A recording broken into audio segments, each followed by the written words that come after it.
I'm 32 years old now, sitting in my apartment in Chicago with a cup of coffee going cold beside my laptop, and I can still remember the exact texture of the paper between my fingers when I discovered what Chase Donovan had been doing. Cheap newsprint, the kind that left ink smudges on your hands if you weren't careful, the kind we used for the Riverside High student newspaper every week for 4 years, printed on the ancient machine in the back of the journalism classroom that smelled perpetually of toner and desperation. But I'm getting ahead of myself, way ahead, because this story doesn't start with discovery. It starts years before that, with 2 middle school kids who thought they'd be friends forever. My name is Marcus Reed, and this is the story of how my best friend systematically betrayed the trust of an entire school, used me as an unwitting accomplice for nearly 2 years, and how I made absolutely certain that everyone knew exactly who he really was. It's not a story I tell often. Most people in my life now don't know it happened, but it shaped everything I became, every choice I made afterward, every principle I hold dear. So let me take you back. Back to the beginning. It started in 8th grade, back when Chase and I were still just 2 awkward kids trying to figure out where we fit in the complicated ecosystem of adolescent social hierarchies. We'd met in 7th grade English class, both of us smart enough to be bored with the regular curriculum, but not quite confident enough to sit at the popular kids' table during lunch. Chase was always the talker. Even at 12, he had this gift, this ability to read a room, to know exactly what to say to make people like him. He could make the stern math teacher laugh. He could diffuse tension between arguing classmates. He could convince the cafeteria lady to give him extra fries just by smiling the right way. I was different, quieter, more internal. I liked observing people, understanding their patterns, their motivations. I liked writing, finding the perfect words to capture what I was thinking and feeling. Where Chase was all external charisma, I was all internal analysis. Looking back, we were perfectly complementary, or at least we seemed to be. You're like the strategist, Chase told me once, sitting on the bleachers after gym class in 8th grade. I'm the face, you're the brains. We'd make a great team. Team for what? I asked, genuinely confused. I don't know yet, but something. I'm going to do something important someday, Marcus, and you're going to help me figure out how. It seemed like an innocent statement at the time, just 2 kids dreaming about a future that felt impossibly far away. But now, looking back with the clarity that only distance and experience can provide, I can see it differently. Chase wasn't predicting our partnership. He was already casting me in the role he needed, the background support for his foreground ambitions. I just didn't know it yet. Freshman year of high school arrived with all the awkward terror you'd expect. Riverside High was huge compared to our middle school. Over 1,200 students, 3 floors, more clubs and activities than anyone could possibly participate in. Chase and I navigated it together, still friends, still finding our place. Mrs. Chen, our English teacher, was one of those rare educators who actually seemed to care about more than just test scores. She was in her 50s, wore colorful scarves, and had this way of looking at you like she could see straight through to your potential. About a month into freshman year, she kept me after class. Marcus, she said, organizing papers on her desk, I've been reading your assignments. You have a real gift for writing. Have you thought about joining the school newspaper? I hadn't, actually. I'd been so focused on just surviving high school that extracurriculars hadn't entered my mind. I don't know, I said. I've never done journalism before. That's what you learn by doing it. Mr. Kowalski runs the program. He's great with new students. I think you'd be a real asset to the paper. She handed me a flyer with meeting times. I took it, uncertain, but something about her confidence in me made me want to try. That afternoon, I mentioned it to Chase as we walked home. Newspaper? "That's perfect for you," he said immediately. "You should definitely do it." "You think?" "Absolutely. Plus, you know what would be cool? If I ran for student council. We could both be involved in school stuff, but in different ways. Cover more ground, you know." I laughed. "Student council? Aren't those positions usually for upperclassmen?" "Usually, but not always. I've been reading the bylaws. Freshmen can run for class representative. It's a long shot, but why not try?" And there it was again, though I didn't see it. Chase always thinking about positioning, about opportunities, about how to gain influence. Meanwhile, I was just trying to figure out if I could actually write a news article. I joined the newspaper. Chase ran for freshman class representative. We both won our respective positions in our own ways. The newspaper gave me a platform for my writing, a place where my careful observations and precise words actually mattered. Chase won his election with 58% of the vote, after a campaign where he somehow knew exactly what every freshman cared about and promised to address it. "How did you know to talk about the cafeteria lunch options?" I asked him after his victory. "That was like the biggest issue for people." He shrugged, grinning. "I just pay attention, Marcus. I listen to what people are saying in the halls, in the cafeteria. You pick up things." It seemed reasonable at the time. Sophomore and junior year blurred together in the way high school years do, a mix of classes, homework, activities, and the constant low-level anxiety about college that starts creeping in earlier, every year. Chase moved up in student council, becoming sophomore class president, then running for overall student body president junior year. I moved up in the newspaper, from staff writer to features editor. We were still friends, still close. We'd grab coffee before school at least twice a week at the cafe near campus. We'd study together sometimes, though Chase mostly used those sessions to practice speeches on me while I actually studied. His parents loved me. "Such a good influence," his mother would say, which always struck me as ironic, given that I was the quiet one. My parents liked Chase too, though my dad once made an observation that stuck with me. "That boy's going to be a politician someday," Dad said, watching Chase leave after a study session at our house. "Why do you say that?" I asked. "He's got the gift, can talk to anyone, make them feel like they're the most important person in the room. It's a rare skill." "You make it sound like a bad thing." Dad looked at me, thoughtfully. "It's not bad or good. It's just a tool. Depends on what you use it for." At the time, I thought Chase was using his charisma for good.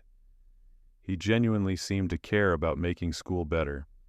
His initiatives, wellness programs, diversity committees, student feedback sessions, they all seemed well-intentioned. I had no idea he was building a manipulation machine. The idea for Ask Atlas came to me during the spring of junior year. I was in the newspaper office, going through our analytics. Yes, even the school paper tracked readership. And I noticed that our opinion pieces got way more engagement than our news coverage. "People want content they can relate to personally," Mr. Kowalski observed, looking over my shoulder. He was a young teacher, maybe late 20s, with an enthusiasm for journalism that hadn't been beaten out of him by the education system yet. "News is important, but personal connection is powerful." "What if we did an advice column?" I suggested, the idea forming as I spoke. Anonymous submissions. Students could write in about real problems they're facing, and we'd respond with honest, thoughtful advice. Mr. Kowalski's eyes lit up. "Marcus, that could be really special. But you understand the responsibility, right? These kids would be trusting you with their secrets. Some of them might be dealing with serious issues, mental health, family problems, abuse even. You'd need to handle it with real care." "I understand," I said. And I did, or at least I thought I did at 17. "You'd also need to work with Mrs. Patterson, the school counselor, to make sure you're giving appropriate advice and know when to refer students to professional help." Absolutely.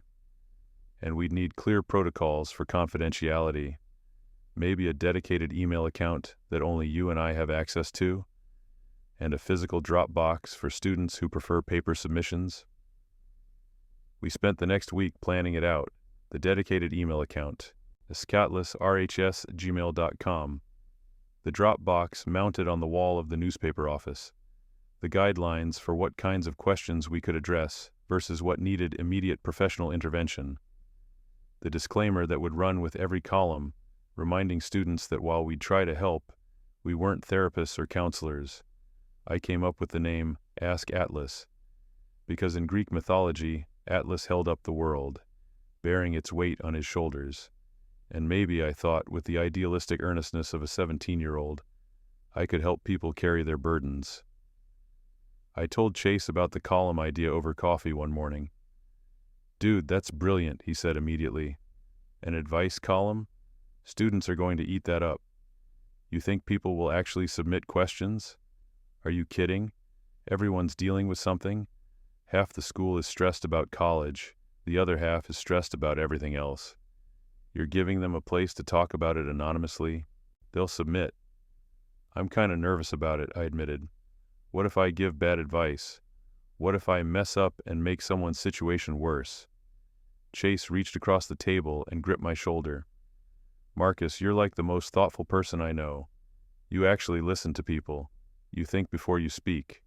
If anyone can do this right, it's you." His confidence in me felt good, validating. It made me feel like maybe I really could pull this off. "Just make sure you keep it confidential," Chase added. "That's going to be the key. Students need to trust that their secrets are safe." "Of course, that's the whole point." "You setting up a separate email account?" "Yeah, Mr. Kowalski and I are creating one today, and we're putting a physical Dropbox in the newspaper office for people who don't want to email." "Smart. You're going to need a secure password for that email, though. Don't make it something obvious that people could guess." We spent a few minutes brainstorming passwords. I ended up choosing something I thought was clever, a combination of my favorite book title and my cat's name. "Atlas Shrugged 2007 Max," I told Chase, typing it into my phone notes. "The book, my cat, and the year I got him." Chase laughed. "That's definitely secure. No one's guessing that." What I didn't know, what I wouldn't discover until much, much later, was that Chase had just gotten exactly what he needed. Ask Atlas launched in the first issue of our senior year, September of what should have been the best year of my life. We'd promoted it the last week of junior year, putting up posters around school and making announcements during morning messages. The response was immediate and overwhelming. Within the first 3 days, we had over 60 submissions. By the end of the first week, over 100. Students wrote about everything: anxiety about college applications, confusion about sexuality and gender identity, depression and thoughts of self-harm that made me immediately forward to Mrs. Patterson, family problems, parents divorcing, siblings struggling with addiction, abuse situations that we had to report, bullying, both physical and social, unrequited crushes, the suffocating pressure to be perfect, to get perfect grades, to have perfect bodies, to live perfect lives for college admissions officers who would spend 30 seconds reviewing their applications. It was heartbreaking and humbling and terrifying all at once. I spent hours on each response. I'd research resources, consult with Mrs. Patterson about appropriate language, and when to recommend professional help, draft and redraft, until I felt like I'd said something actually useful. Some responses were longer than others. The simple questions about study tips or college advice got a paragraph or two, while the complex questions about mental health or family dynamics might get half a page. Every column ran with the same disclaimer. Ask Atlas provides peer perspective and support, but is not a substitute for professional help. If you're in crisis, please contact the National Suicide Prevention Lifeline, 1-800-273-8255, or speak with our school counselor, Mrs. Patterson. The first column ran in the September 15th issue. We published 6 responses, carefully chosen to represent the range of questions we'd received, without revealing too much identifying information. I agonized over every word, terrified of saying the wrong thing. When the papers were distributed that Friday morning, I watched anxiously as students grabbed copies. Would anyone even read it? Would they think it was stupid? Would Marcus, a sophomore girl I didn't know, stopped me in the hallway between classes. I just read Ask Atlas. That response about dealing with parents fighting? That's exactly what I needed to hear. Thank you. She hurried off before I could respond, but the gratitude in her voice stayed with me all day. More students approached me throughout the day. By lunch, I'd received 12. More submissions. By the end of the day, 24. Ask Atlas became the most read section of the paper almost immediately. Students would grab copies the moment they were distributed, flipping straight to my column before reading anything else. Teachers started mentioning it in classes, using it as a springboard for discussions about mental health and support systems. Principal Hartley called me into her office the following Monday. Principal Hartley was in her early 50s, with graying hair always pulled back in a neat bun, and reading glasses that she peered over when she was being serious. She'd been at Riverside for over 20 years, and had a reputation as strict but fair. "Sit down, Marcus," she said, gesturing to the chair across from her desk. I sat, nervous. Was I in trouble? Had I said something wrong in one of the responses? "I wanted to talk to you about your advice column," she began, and my stomach dropped. "It's causing quite a stir. I'm sorry if—" She held up a hand, and to my surprise, she was smiling. "I'm not criticizing, I'm commending. Do you know how many students have come to see Mrs. Patterson this week?" I shook my head. 17. 17 students who read something in your column that made them feel safe enough to seek professional help. Mrs. Patterson called me this morning specifically to tell me about the uptick in students reaching out. The tension in my shoulders released. That's good, right?" "That's very good, Marcus. You're doing something important here. You're creating a space where students feel heard. That's rare, especially in a school this size where it's easy to feel invisible." "Thank you, Principal Hartley. But I need you to understand the weight of what you're doing. These students are trusting you with very personal, very sensitive information. That trust is sacred. If it's ever broken, if confidentiality is ever compromised, the damage would be enormous. I understand. Mr. Kowalski and I have strict protocols. I know you do, and I trust you. Just be careful. Guard that trust like it's the most important thing in the world. Because for some of these kids it might be." I left her office feeling proud and terrified in equal measure. The responsibility was huge, but I was determined to handle it right. If only I'd known that the trust was already being violated, had been from the very beginning. Chase was proud of me too, or at least that's what he said. "Dude, your column is absolutely blowing up," he told me over coffee one morning in late September. "Everyone's talking about Ask Atlas. You're like the school therapist now." "It's not about me," I said, uncomfortable with the attention. "It's about helping people." Right, but still, pretty impressive that you're the one doing it. You've always had that thing, you know, that ability to see what people need." Something about the way he said it felt odd, but I couldn't pinpoint why. I shrugged it off. "How's student council going?" I asked, changing the subject. Chase's face lit up. It always did when he talked about student council. "Really good, actually. We've got some great initiatives in the works. I'm thinking about launching a new wellness program, actually. Mental health awareness, stress management resources, that kind of thing." "That sounds great." "Yeah, I think students are really struggling with anxiety and pressure, especially seniors with college apps coming up. I want to create some programming around that."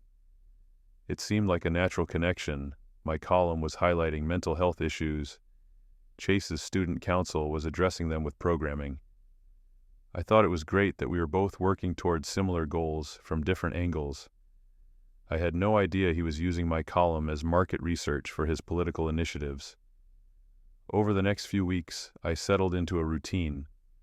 I'd check the Ask Atlas email and drop box every day after school, usually around 3:30 when the newspaper office was quiet.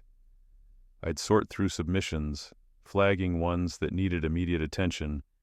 Anything involving crisis, abuse, or self-harm went straight to Mrs. Patterson, organizing the others by theme or urgency. Then I'd take them home, spread them out on my desk, and spend my evenings crafting responses. It was time-consuming. Some nights I'd work until midnight, but it felt important, like I was actually making a difference. What I didn't know was that someone else was checking those submissions before I did. Someone who had the email password I'd casually shared months ago. Someone who had somehow gotten a copy of the key to the newspaper office where the drop box was mounted. Someone who was reading every secret, every confession, every vulnerable moment that students trusted to Ask Atlas, and using them to build his own power. But I wouldn't discover that for months.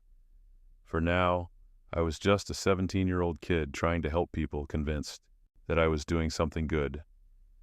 October brought a new submission that would later become significant, though I didn't know it at the time. The letter was handwritten, dropped in the physical box, signed only as Confused Sophomore. Dear Atlas, I don't know who else to ask this.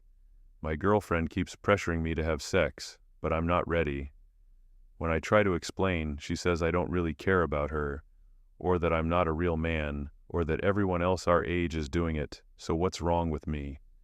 I feel like something is wrong with me, like maybe I should just do it to make her happy. But the thought makes me feel sick and scared. Is something wrong with me? How do I handle this? Confused Sophomore.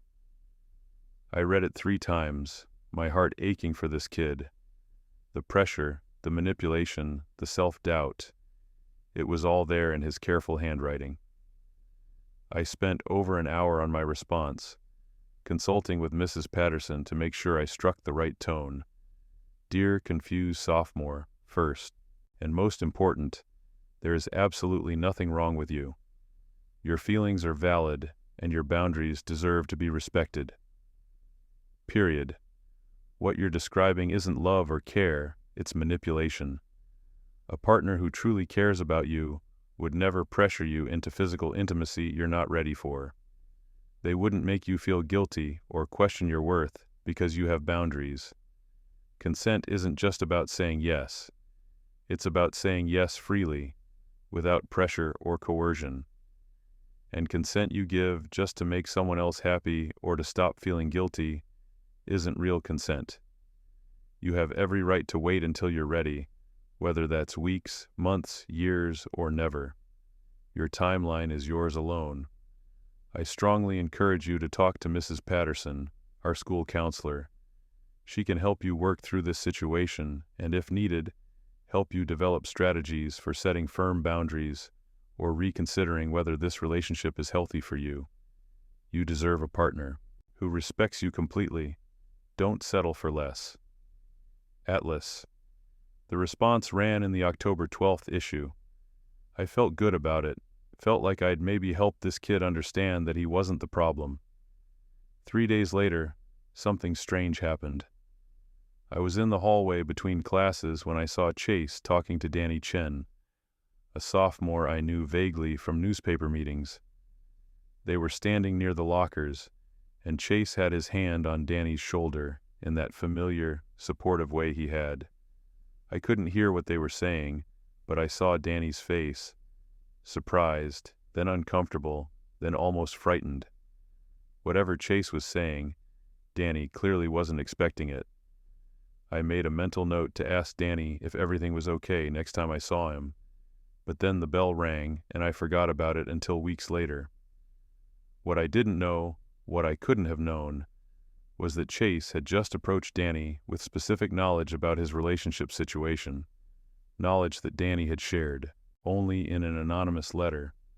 Knowledge that Chase had gotten by reading the Ask Atlas submissions before I did.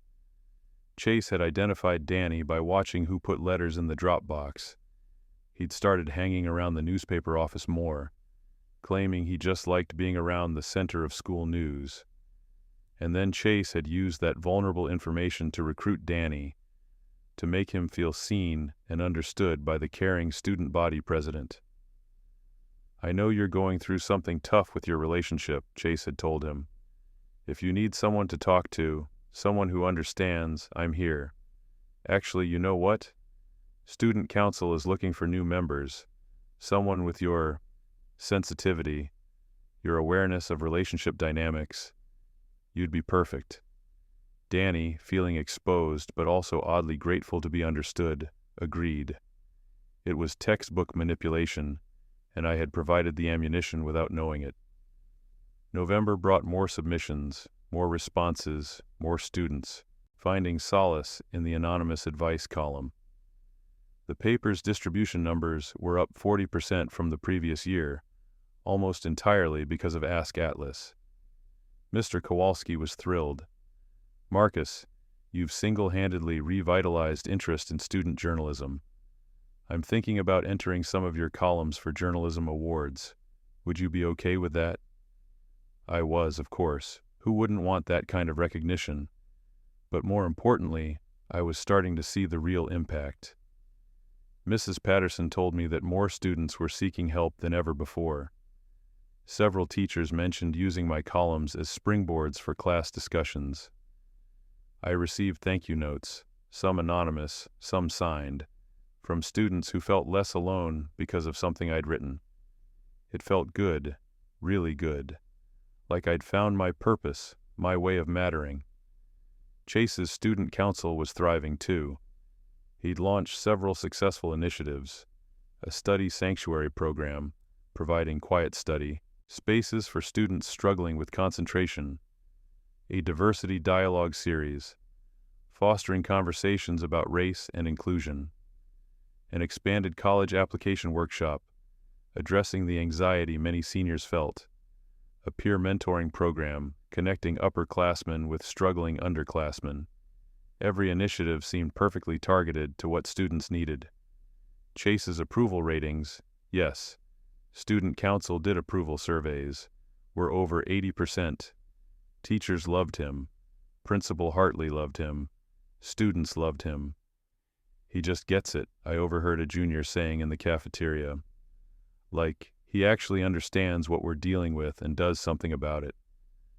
I was happy for Chase, proud even. We were both making a difference, just in different ways. I didn't see the pattern yet. Didn't notice that every one of Chase's initiatives corresponded almost perfectly to themes that had emerged in recent Ask Atlas submissions. Study anxiety, we'd gotten a spike in letters about concentration problems and test stress in September. Chase launched Study Sanctuary in October. Racial isolation, a powerful letter from a black student in AP classes talking about feeling like the only one had run in early October. Chase's diversity dialogue started in late October. College application anxiety. Dozens of letters about the stress and pressure had appeared throughout September and October. Chase's expanded workshop launched in November.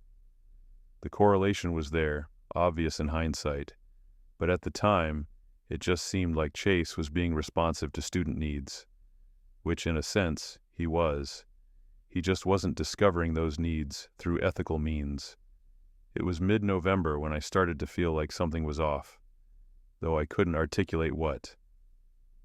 Chase and I were at our usual coffee shop, supposedly studying for our calculus test, though Chase was mostly talking about his Georgetown application.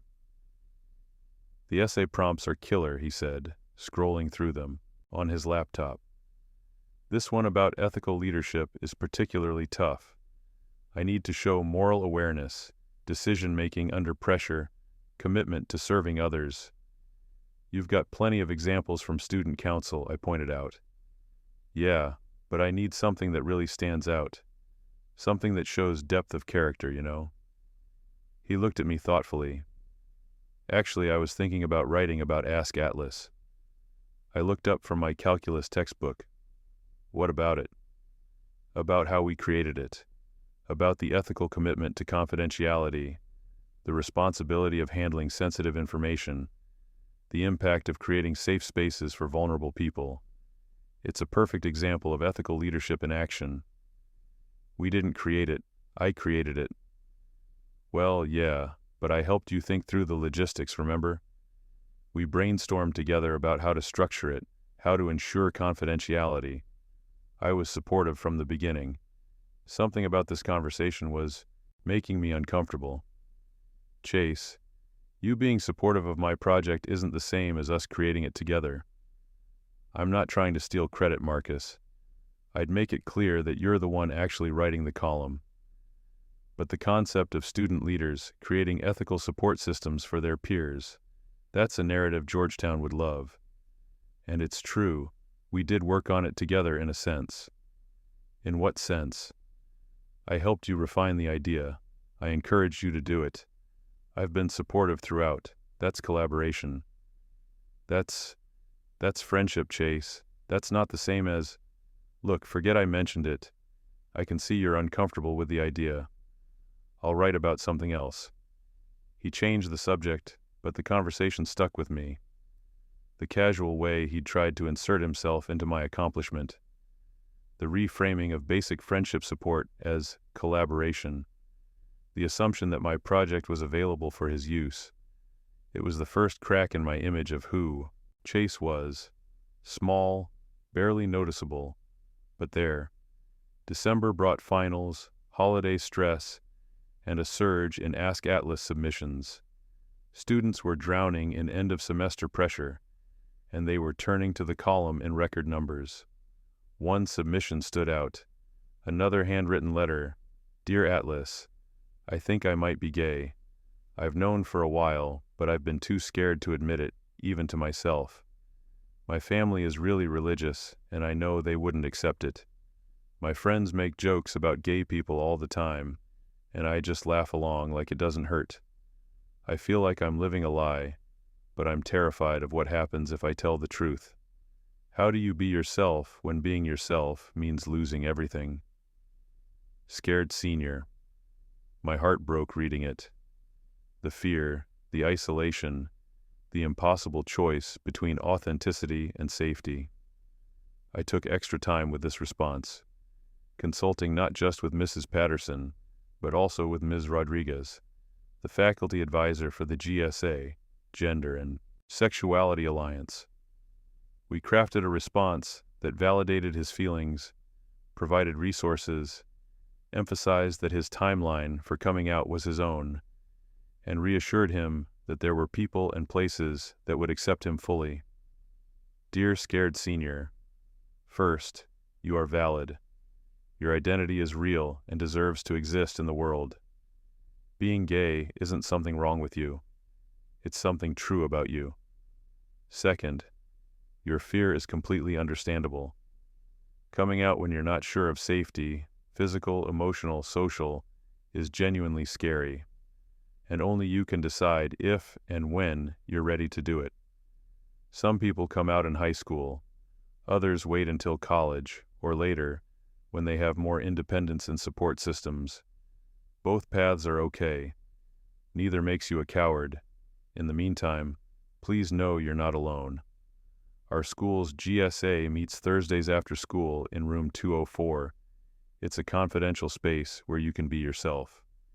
Ms. Rodriguez is the advisor, and she's wonderful. There are also online communities and resources, I'll list some below, where you can connect with other LGBTQ+ teens, get support, and remind yourself that there's a whole world beyond high school that will celebrate you for exactly who you are. You won't feel this trapped forever, I promise. Resources listed. Atlas. The column ran in the December 8th issue, the last one before winter break. 2 days later, Chase announced a new student council initiative, expanding support for the school's GSA, including advocating for a dedicated meeting space and more resources for LGBTQ plus students. It was a good initiative, a needed one, and at the time, I thought it was just Chase being his usual responsive to student needs self. I didn't know he'd read that letter before I had. Didn't know he'd specifically approached the student who'd written it. He'd figured out who by a process of elimination and careful observation. Didn't know he'd recruited that terrified senior to help lead his new initiative, making the kid feel simultaneously exposed and grateful. The pattern continued, invisible to me, throughout December and into the new year. Winter break came and went.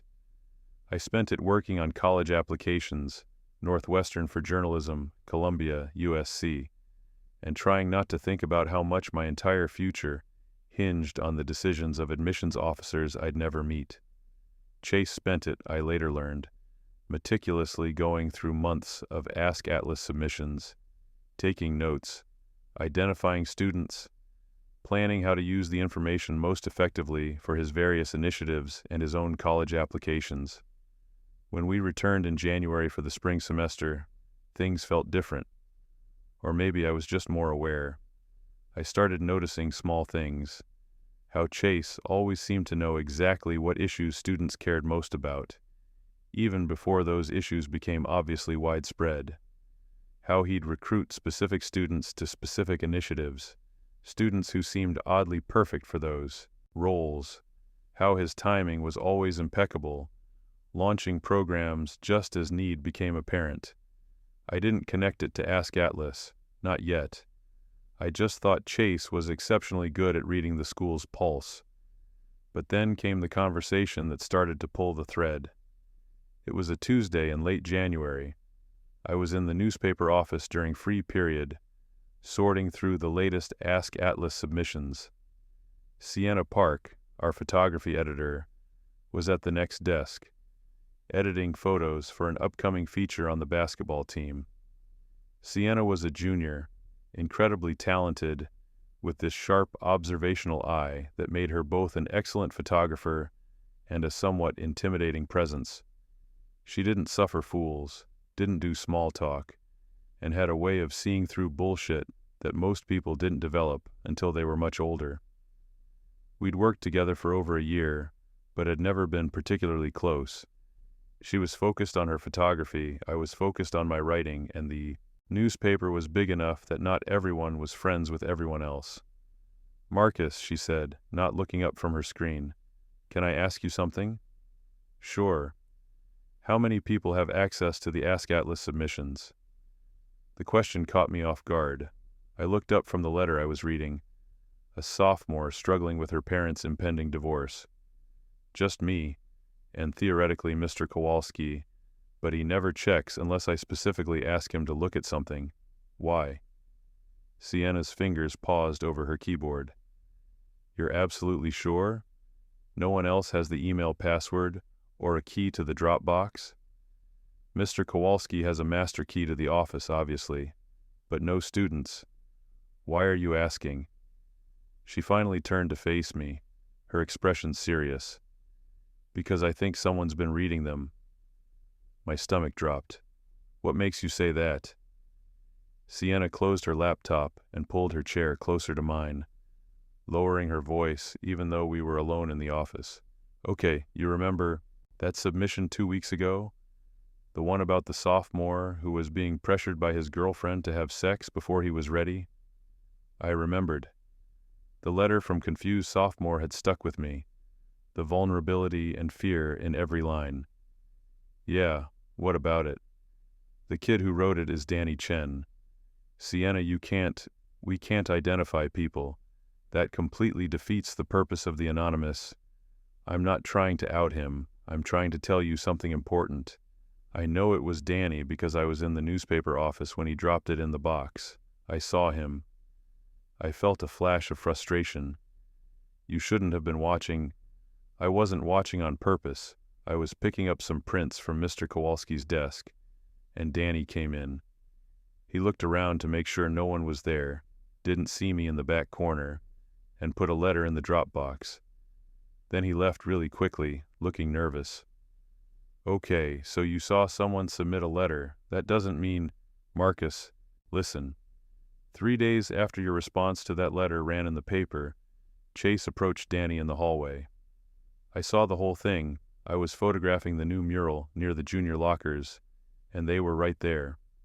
She pulled out her phone and, to my surprise, showed me a photo. It was from a distance, slightly blurry, but it clearly showed Chase talking to Danny near the lockers, his hand on Danny's shoulder in that familiar, supportive pose. Chase told him that he understood Danny was going through a tough time with his relationship, that if Danny needed guidance on handling girlfriend pressure, Chase could help. That student council was looking for someone like Danny who understood complex relationship dynamics.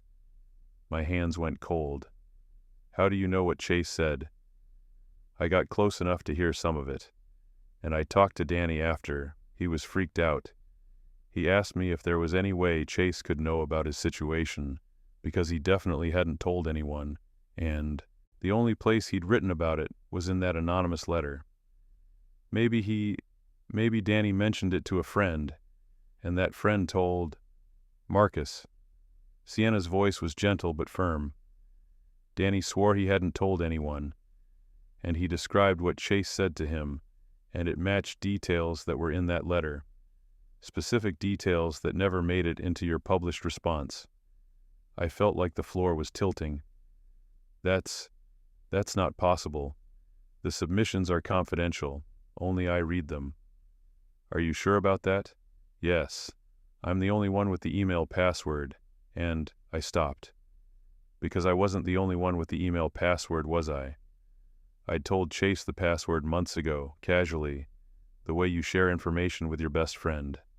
Atlas shrugged, 2007 max. But Chase wouldn't. He couldn't. There's more, Sienna said quietly. That's not the only instance. Over the next 30 minutes, Sienna laid out what she'd been noticing. She pulled out a small notebook where she'd been keeping track, and seeing it all written down made it impossible to dismiss. September 20th. Letter about test anxiety and study struggles. September 28th.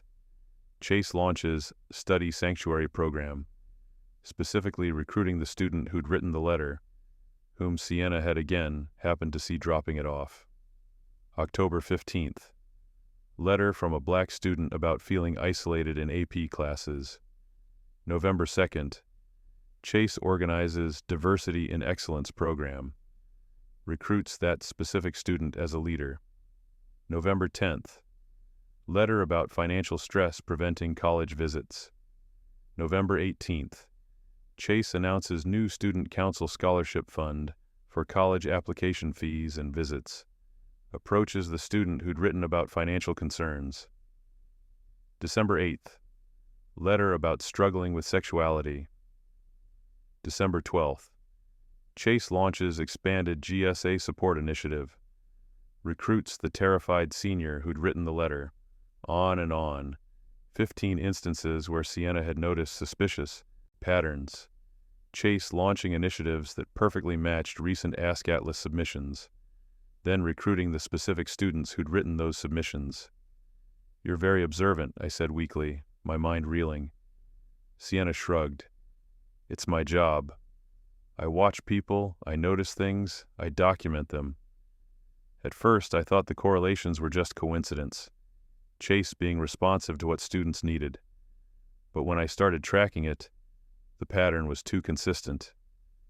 And the fact that he keeps approaching the specific students who wrote the letters. Marcus, there's no way that's coincidence. But how would he even... I trailed off because I knew how. The email password I'd casually shared. The newspaper office that Chase had been hanging around more and more, claiming he just liked being around the center of school news. He could have easily made a copy of the office key. I don't know how he's accessing them, Sienna said, but I'm pretty sure he is. The question is, what are you going to do about it? I stared at her notebook, at the careful documentation of dates and details. My best friend since middle school, the person I'd trusted with everything. I need to think, I said. Sienna nodded and stood up. I get it. This is heavy, but Marcus, those kids trusted you. They trusted Ask Atlas. If someone's violating that trust, you have to do something. She left, and I sat alone in the newspaper office, surrounded by the latest batch of submissions, students pouring out their hearts, their fears, their secrets, trusting me to protect them. That night, I couldn't sleep. I lay in bed, staring at the ceiling, trying to make sense of it all. Maybe Sienna was wrong. Maybe the correlations were coincidence. Maybe, but even as I tried to convince myself, I knew it wasn't true. The pattern was too clear. And there were things I'd noticed myself, things I'd dismissed at the time, but that now took on new meaning, the way Chase always knew exactly what to say to recruit people, like he had insider information on their vulnerabilities, the way his initiatives always perfectly matched emerging student needs, as if he had advanced knowledge of what those needs were, the way he'd tried to claim partial credit for Ask Atlas, to insert himself into something he hadn't actually created. I wanted to confront him directly, to ask him face to face if he'd been reading the submissions. But I knew Chase. He was a master at deflection, at making things seem reasonable, at talking his way out of anything. If I confronted him without proof, he'd deny it, and I'd be left with nothing but suspicion. I needed proof, real, undeniable proof. The next morning, I went to school early and headed straight to the newspaper office. My hands shook as I logged into the Ask Atlas email account on one of the computers. Then I did something I'd never thought to do before. I checked the account access history. Gmail keeps track of recent logins, IP, addresses, times, devices. If I was the only one accessing the account, there should only be entries from my IP address, home and school computers. The list that appeared made my blood run cold. Yes, there were entries from my IP addresses, but there were also regular entries from another IP address. Someone had been accessing the account consistently, usually in the evenings, after I'd already checked it for the day, but before I'd typically go through and respond to submissions at night. The access pattern went back months: September, October, November, December, January. Regular as clockwork. Someone had been reading every submission before I did, reading them, taking notes, using the information, and then logging out before I ever checked. I stared at the screen, feeling physically ill. I pulled out my phone and took screenshots of the login history, my hands trembling. Then I did something else I should have done months ago. I checked the settings on the physical Dropbox. The lock was one of those standard cabinet locks, and there, in the newspaper office desk drawer, where Mr. Kowalski kept spare supplies, I found the master key. I found something else too: scratches around the lock mechanism, consistent with someone making a copy. Proof. I had proof that someone was accessing the submissions, but I didn't quite have proof of who. The IP address could belong to anyone, and the key could have been copied by anyone with access to the newspaper office. Except I knew it wasn't just anyone. I pulled up my phone's text history with Chase, scrolling back through months of messages, and there it was. Multiple conversations where Chase had specifically asked about when I checked the Ask Atlas submissions, what my routine was, when the Dropbox got emptied. At the time, I'd thought he was just being interested in my project, being supportive. Now I saw it for what it was: reconnaissance, gathering information to make sure he could access the submissions without me knowing. I felt like I was going to be sick. I needed help. I couldn't handle this alone. During lunch, I found Sienna in the cafeteria and pulled her aside. "You were right," I said quietly. "Someone's been accessing the submissions. I found login records from an IP address that isn't mine, going back months." Sienna's expression was grim, but not surprised. "Can you trace the IP address? Figure out whose it is?" "Not by myself. That's not really my area." I might know someone who can help, Sienna said. Trey Washington. He's in computer science club. Total tech genius.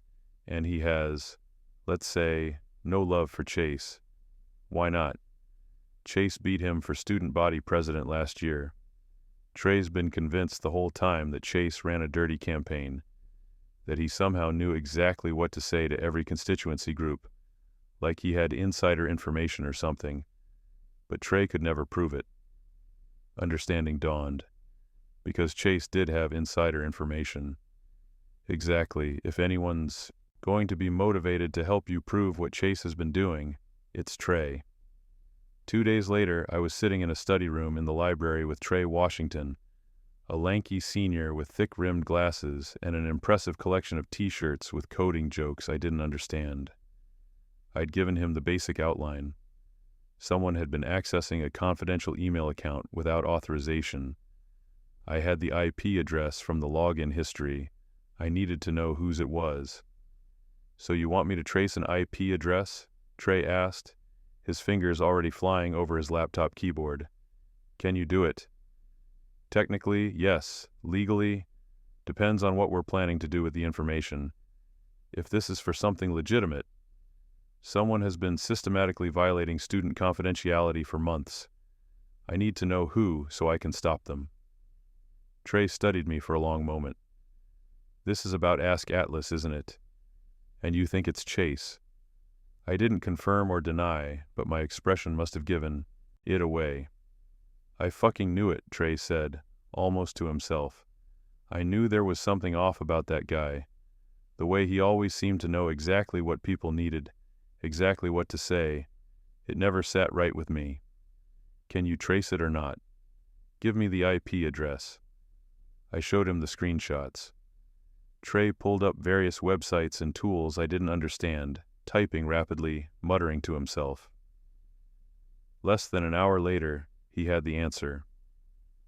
IP address traces back to a home internet connection in the Riverside Hills neighborhood, he said, turning his laptop to show me a map with a pinpoint. Registered to Richard and Susan Donovan. Chase's parents. Chase's house.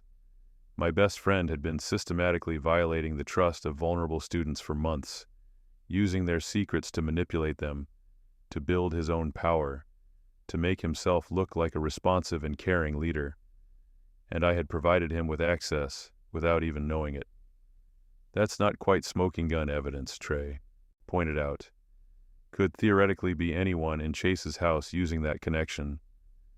But combined with everything else, it's pretty damning. What are you going to do? That was the question, wasn't it? I had proof of access. Sienna had documented the suspicious pattern of Chase's initiatives, perfectly aligning with Ask Atlas submissions. Trey had traced the IP address to Chase's house, but it still wasn't quite enough. Not for the confrontation I knew was coming. I need more, I said. I need absolute proof. Something that connects Chase directly to specific submissions. Trey leaned back in his chair, thinking. What if you created a controlled test? Submit something that only you know about, don't tell anyone, and see if Chase acts on that specific information. If he does, you'll have proof that he's reading submissions and acting on them. It was risky, but it might be the only way to get undeniable proof. How would I do that, I asked. Create a fake submission with very specific, unique details. Something memorable that Chase would definitely want to act on if he saw it. Submit it only through the physical Dropbox, so you know exactly when and how it entered the system. Then watch Chase. If he mentions or acts on that specific information, you've got him. Sienna, who'd been sitting quietly, nodded. It's a good idea. Like a trap. But you'd need to make it believable. If Chase suspects it's fake, he won't take the bait. Over the next few days, I crafted the perfect fake submission. I created a detailed letter from a fictional student, let's call him Alex, whose father was struggling with a gambling addiction. I made it specific, emotional, compelling. Details about money missing from the family savings. Lies about business trips that were really trips to casinos. the fear of losing their house. I made it exactly the kind of submission that Chase would see as politically useful, a chance to launch a new initiative about family addiction issues, to position himself as caring about a problem most people didn't talk about. Then I did something clever. I dated the letter and included a note saying the student didn't have computer access and would check the newspaper for my response. I submitted it to the Dropbox on a Tuesday afternoon, making sure no one saw me. I didn't tell Sienna. I didn't tell Trey. I didn't tell Mr. Kowalski. Then I waited. 3 days later, Chase texted me, "Coffee tomorrow morning before school?" We met at our usual spot. Chase was animated, excited about something. "So I've been thinking," he said, stirring sugar into his coffee. "I want to launch a new student council initiative. Support resources for students dealing with family addiction issues." I forced my face to remain neutral, even as my heart started pounding. "That's pretty specific. What made you think of that?" "You know how it is. You pay attention, you start noticing patterns. I've been hearing things around school. Kids dealing with parents who drink too much, or use drugs or gamble. It's more common than people realize, but nobody talks about it. I think we could partner with some community organizations, maybe bring in speakers, create support groups." "Support groups for what specifically?" "All types of addiction, but particularly gambling. I think that's under-discussed. Alcohol and drugs get attention, but gambling addiction can be just as devastating. Families lose their savings, their homes. Kids suffer in silence." Every word was like a knife. He was describing, almost verbatim, the contents of my fake letter, the letter that only I had submitted, that I hadn't told anyone about, the letter that proved, absolutely and undeniably, that Chase had been reading Ask Atlas submissions. "What do you think?" Chase asked, sipping his coffee, completely unaware that he'd just confessed. What I thought was that my best friend had been lying to me for months, that he'd been using vulnerable students' pain for his own ambition, that he'd betrayed everything Ask Atlas was supposed to represent. What I said was, "Sounds like a good idea. You should go for it." That night, I sat in my bedroom and let myself feel everything I'd been pushing down, the betrayal, the anger, the overwhelming sadness that the person I'd trusted most had been using me, using vulnerable students, for months. I thought about Danny Chen, approached with knowledge of his relationship struggles that he'd shared only in an anonymous letter.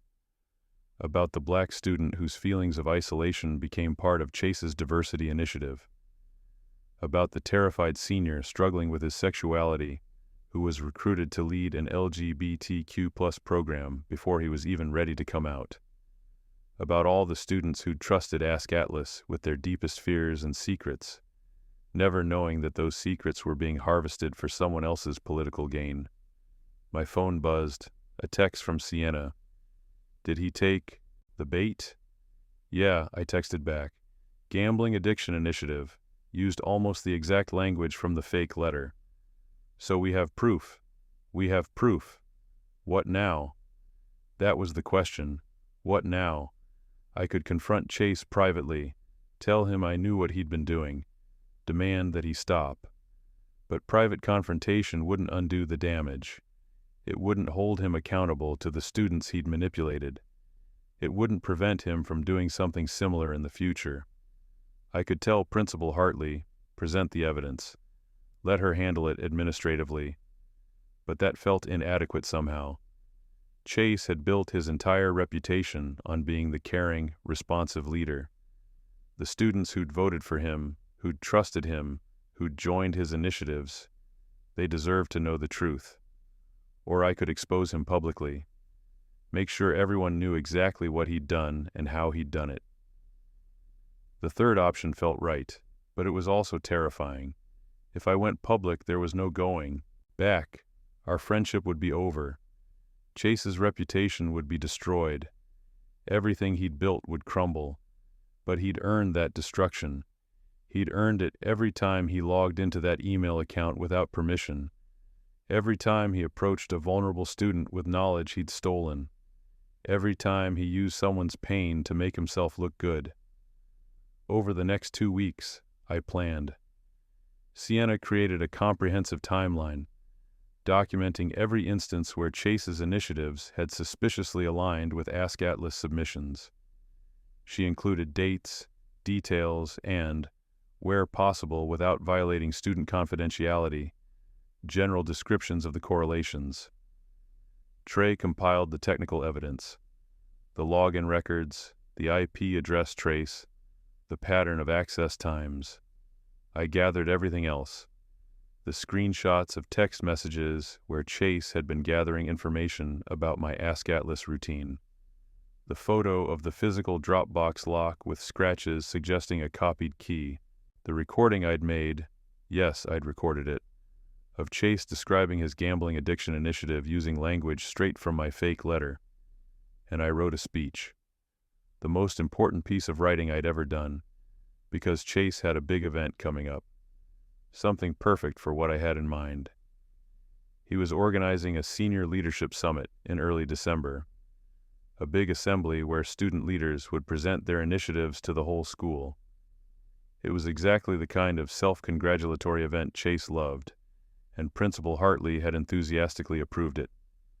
The summit would be held in the school auditorium. Every student would be there, every teacher. It was the biggest stage Riverside High had to offer, and I was going to use it to make sure everyone knew the truth. The days leading up to the leadership summit felt surreal. Chase was excited, planning every detail of what he thought would be his crowning achievement. "This is going to be amazing," he told me over coffee. Principal Hartley's even invited school board members. Perfect. The more witnesses, the better. That night, I practiced my speech until the words felt natural. Sienna had helped me refine it. Calm, controlled, letting the evidence speak for itself. Trey prepared the visual presentation, making it undeniable. The night before, I barely slept. But then I thought about Danny Chen's frightened face, the terrified senior forced into visibility, all the students who would trust Ask Atlas in the future. I had to do this. The day arrived cold and gray. I got to school early, my speech in my pocket, heart hammering. The auditorium filled with 1,200 students. Principal Hartley sat in the front row with 3 school board members. After 45 minutes of presentations, Chase took the stage for his closing keynote. "Real leadership means paying attention," he said. "It means understanding what students need, even when they don't say it out loud." The irony was unbearable. That's why we've launched initiatives on mental health, diversity, college stress. I stood up. The auditorium went silent.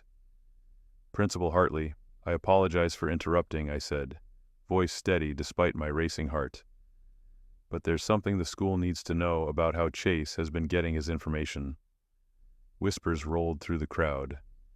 "It's about Ask Atlas," I continued, "and how Chase Donovan has been systematically violating student confidentiality for over a year."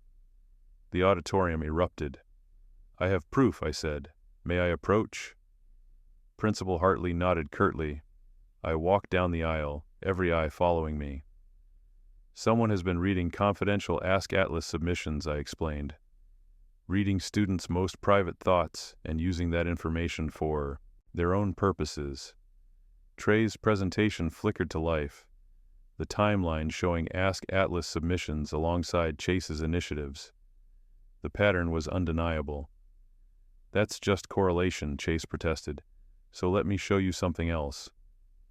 The next slide showed login records. This IP address accessing the account regularly traces back to Richard and Susan Donovan, your parents, Chase. Students gasped. Chase went pale.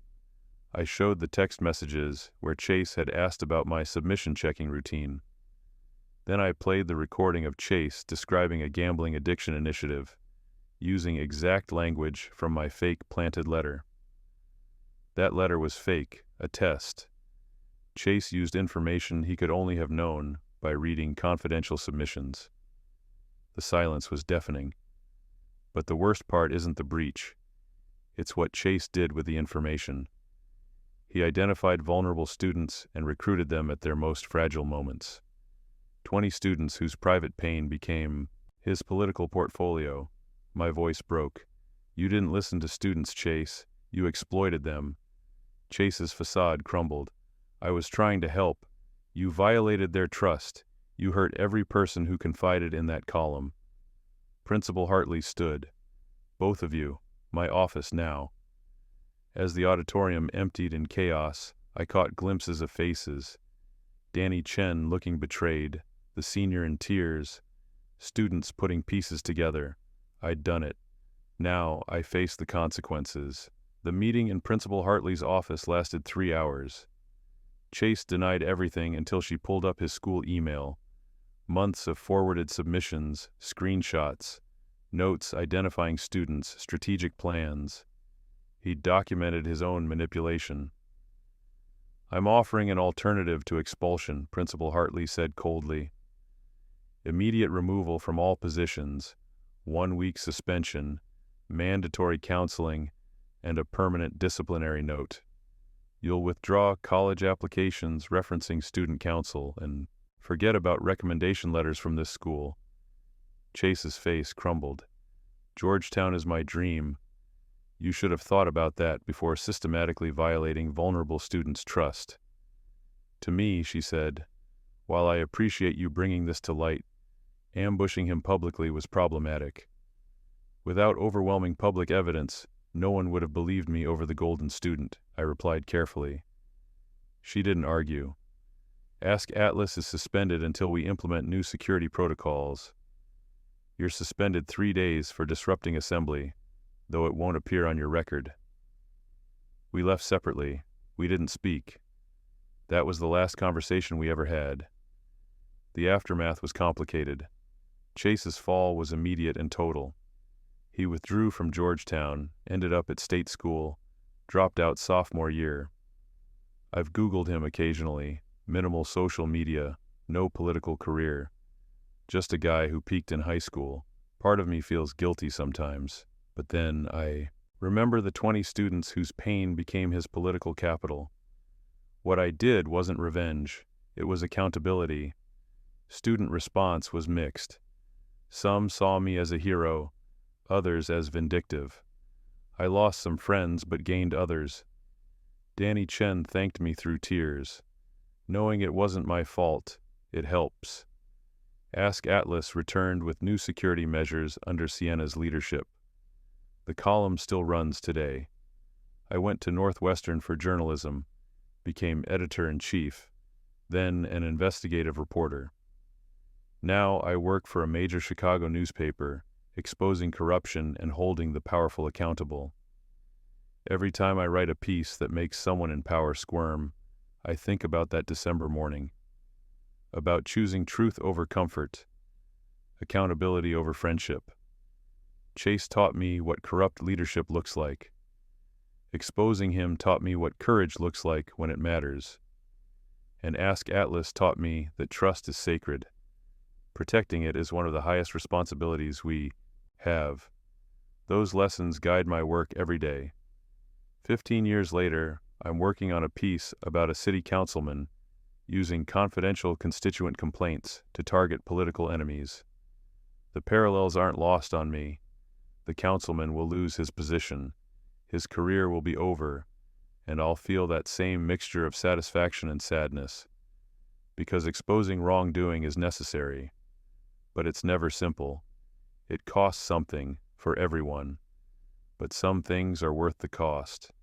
Protecting the vulnerable, guarding trust, standing up even when it's hard, every single time. I'm proud of the 17-year-old who stood up that day. Proud of the courage it took. Not because I destroyed Chase, that was never the point. But because I learned that silence in the face of wrongdoing isn't kindness, it's complicity. Real friendship sometimes means being willing to stop being a friend, when being a friend would betray your principles. Power unchecked becomes abuse. Someone has to check it, even when it costs them everything. Those lessons have guided 15 years of journalism, hundreds of articles, dozens of investigations, and they all trace back to a cheap newsprint newspaper, an advice column built on trust, and a best friend who taught me, through his betrayal, what integrity actually means. Not just having principles when it's convenient, but defending them when it costs you everything. My phone buzzes. Councilman Peace is front page tomorrow. This is the kind of accountability journalism that matters. I smile and close my laptop. Tomorrow, another corrupt leader will be exposed. Another group of vulnerable people will see that someone stood up for them. It's what I do. It's who I am. Trust is sacred. Truth matters. And courage isn't the absence of fear. It's acting despite it, because some things are too important to let slide. Chase taught me what not to be. Exposing him taught me who to become. And for that, despite everything, I'm grateful.